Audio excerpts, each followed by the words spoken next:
नमस्कार विद्यार्थी मित्रांनो. स्वागत आहे आपलं पुन्हा एकदा एम-पी-सी लायब्ररी या आपल्या यूट्यूब चॅनलमध्ये. आज आहे 20 डिसेंबर 2025. सुरू करूयात आजच्या चालू घडामोडी. आज अतिशय महत्त्वाच्या चालू घडामोडी पाहणार आहोत आपण. सर्वप्रथम पंतप्रधान मोदींना 29 देशांकडून आंतरराष्ट्रीय पुरस्कार मिळालेले आहेत. त्याबद्दल माहिती पाहणार आहोत. ज्येष्ठ मूर्तिकार राम वनजी सुतार यांचे दुःखद निधन झालेले आहे. त्यांच्याबद्दल थोडक्यात माहिती पाहणार आहोत. आणि ग्लोबल एआय इंडेक्स 2025 मध्ये भारताचा कितवा क्रमांक राहिलेला आहे याबद्दल देखील आपण आज माहिती पाहणार आहोत. आजच्या अतिशय महत्त्वाच्या चालू घडामोडी असणार आहेत. व्हिडिओ शेवटपर्यंत अवश्य पहा. सुरू करूया कालच्या एका प्रश्नाने. काल व्हिडिओच्या शेवटी मी तुम्हाला एक प्रश्न विचारलेला होता. महाराष्ट्रातील 29वी नवीन महानगरपालिका कोणती आहे? तर या प्रश्नाचे योग्य उत्तर आहे पर्याय क्रमांक 1 जालना. विद्यार्थी मित्रांनो, नुकतेच महानगरपालिकांच्या निवडणुका जाहीर झालेल्या आहेत आणि 2 नवीन महानगरपालिका ज्या झालेल्या आहेत, त्यांच्या महानगरपालिकामध्ये प्रथमच आता निवडणुका पार पडणार आहेत. तर त्यातील सर्वात लेटेस्ट जी महानगरपालिका आहे, जी 29वी महानगरपालिका, ती आहे जालना. विद्यार्थी मित्रांनो, आता आपण दिनविशेषला सुरुवात करूया. आज आहे 20 डिसेंबर. 20 डिसेंबर 1956 देबूजी झिंगराजी जानोरकर उर्फ संत गाडगे महाराज यांचे आजच्या दिवशी निधन झालेले होते. त्यांचे नाव आपल्याला महत्त्वाचे आहे. लक्षात घ्या, डेंबूजी झिंगराजी जानोरकर. 20 डिसेंबर 1996 बलुतकार दलित लेखक दगडू मारुती तथा दया पवार यांच्या आजच्या दिवशी निधन. अतिशय सुप्रसिद्ध असे ते लेखक आहेत आणि त्यांचे लेख हे महाराष्ट्रामध्ये खूप चर्चेमध्ये असतात आणि अतिशय महान असे लेखकांचं आजच्या दिवशी निधन झालेलं होतं.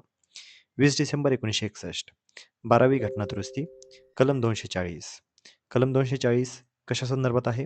तर गोवा, दीव दमण केंद्रशासित जे प्रदेश आहेत ते भारतामध्ये अधिकृतरित्या सामील झाले होते आणि त्या संदर्भातील हे कलम आहे.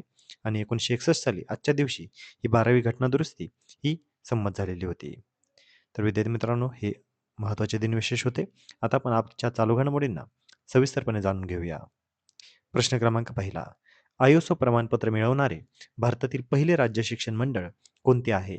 तर या प्रश्नासाठीचे पर्याय आहेत. पर्याय क्रमांक 1 सीबीएसई, पर्याय क्रमांक 2 यूपी बोर्ड, पर्याय क्रमांक 3 महाराष्ट्र बोर्ड आणि पर्याय क्रमांक 4 बिहार बोर्ड.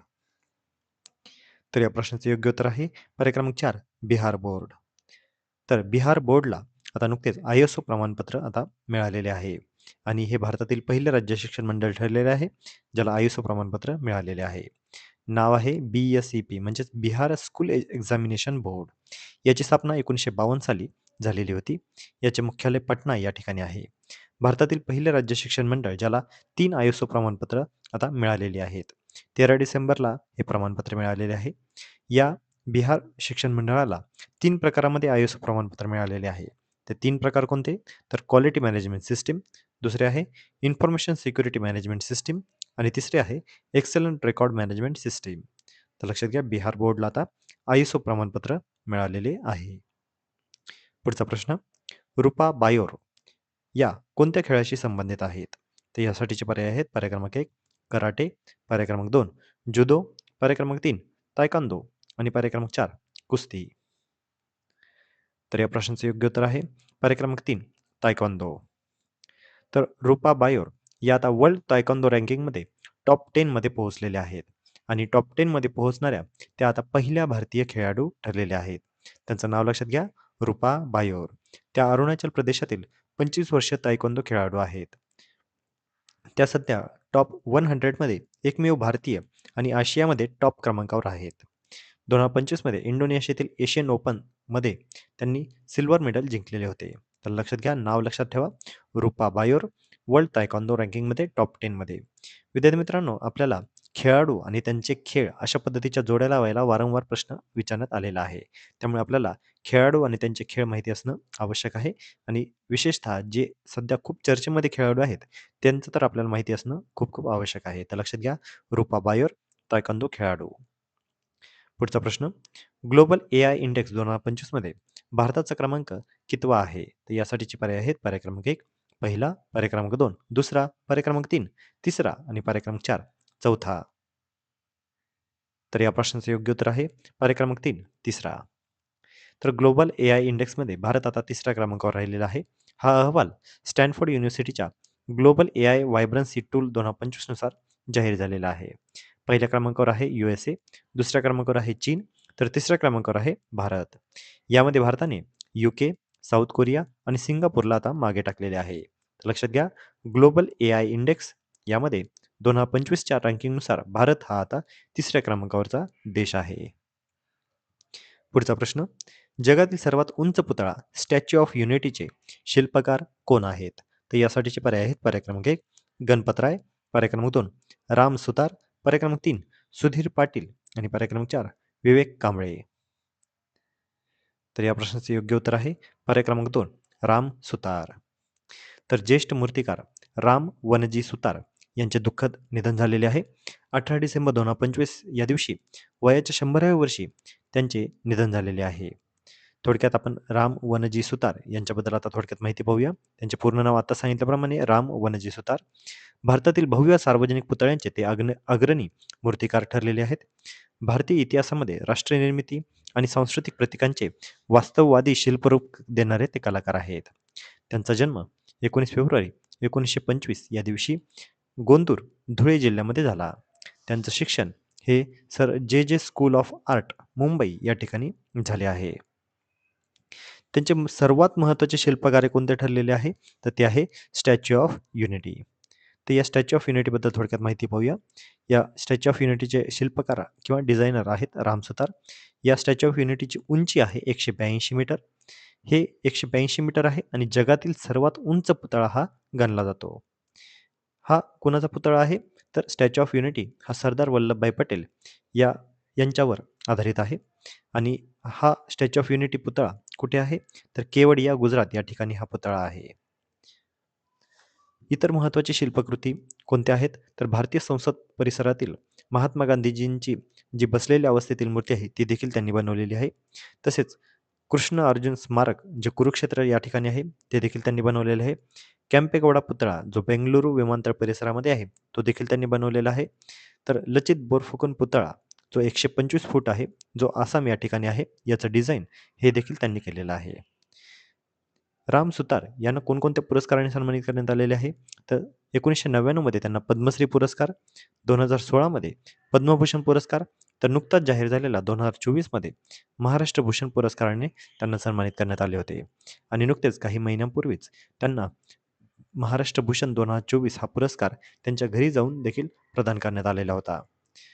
महाराष्ट्र भूषण पुरस्कार 1995 साली झाला होता सुरुवात आणि यामध्ये त्यांना 25 लाख रुपये आणि स्मृतिचिन्ह तसेच पारितोषिक हे अशा पद्धतीचं त्यांना दिलं जातं. तर लक्षात घ्या, आपण राम सुतार यांच्याबद्दल सविस्तरपणे माहिती घेतलेलीच आहे. त्यांचं महत्त्वाचं शिल्पकार्य कोणतं आहे, त्यांच्या इतर महत्त्वाच्या शिल्पकृती कोणकोणत्या आहेत, तसेच त्यांना कोणकोणत्या पुरस्कारांनी सन्मानित करण्यात आलेलं आहे. अशा पद्धतीचे कोणताही प्रश्न आपल्याला वेगवेगळ्या परीक्षांमध्ये विचारण्यात येऊ शकतो. पुढचा प्रश्न, पंतप्रधान नरेंद्र मोदींना मिळालेला 29वा आंतरराष्ट्रीय पुरस्कार हा कोणत्या देशाकडून मिळालेला आहे? तर यासाठीचे पर्याय आहेत: पर्याय क्रमांक 1 UAE, पर्याय क्रमांक 2 ओमान, पर्याय क्रमांक 3 कतार आणि पर्याय क्रमांक 4 सौदी अरेबिया. तर या प्रश्नाचे योग्य उत्तर आहे पर्याय क्रमांक 2 ओमान. तर पंतप्रधान नरेंद्र मोदींना आता 29 देशांचे आंतरराष्ट्रीय पुरस्कार आता मिळालेले आहेत. जगातील सर्वाधिक आंतरराष्ट्रीय पुरस्कार असलेले ते आता व्यक्ती ठरलेले आहेत. 29वा जो पुरस्कार आहे तो ओमानचा सर्वोच्च नागरी सन्मान त्यांना नुकताच मिळालेला आहे. या पुरस्काराचे नाव आहे the first class of the order of the Oman. 28 December 2025 18 December 2025 या दिवशी त्यांना हा पुरस्कार मिळालेला आहे. ओमानचे सुलतान आहेत हैथम बिन तारिक यांच्याकडून हा पुरस्कार त्यांना मिळालेला आहे. भारत ओमान संबंध मजबूत करण्यातील योगदान आणि नेतृत्व यासाठी त्यांना हा पुरस्कार देण्यात आलेला आहे. पंतप्रधान नरेंद्र मोदींचा हा 29वा आंतरराष्ट्रीय पुरस्कार आहे. आणि याच अगोदर म्हणजे काही दिवसांपूर्वीच म्हणजे ओमानला त्यांनी नुकतीच भेट दिली होती. त्याच्या अगोदरच इथिओपिया या देशाला त्यांनी भेट दिली होती आणि इथिओपिया या देशाने त्यांना 28वा आंतरराष्ट्रीय पुरस्कार दिलेला आहे. इथिओपियाचा सर्वोच्च नागरी सन्मान देखील त्यांना मिळालेला आहे आणि तो त्यांचा 28वा आंतरराष्ट्रीय सन्मान होता. 16 डिसेंबर 2025 या दिवशी त्यांना हा पुरस्कार मिळाला. या सन्मानाचं नाव आहे द ग्रेट ऑनर निशान ऑफ इथिओपिया. हा पुरस्कार इथिओपियाचे पंतप्रधान अबी अहमद अली यांच्यामार्फत देण्यात आला.